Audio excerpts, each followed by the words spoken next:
yangu umhimidi Bwana,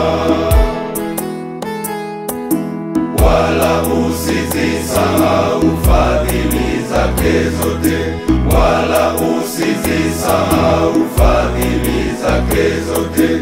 Akusamehe maovu yako yote, akuponya magonjwa yako yote, aukomboa uhai wako na kaburi, akutia taji ya fadhili na rehema, aushibisha mema uzee wako, ujana wako ukarejezwa kama tai.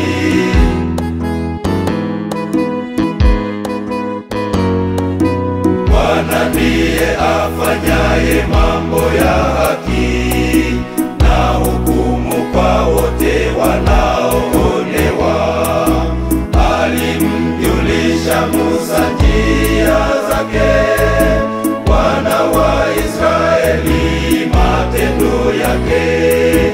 Bwana amejaa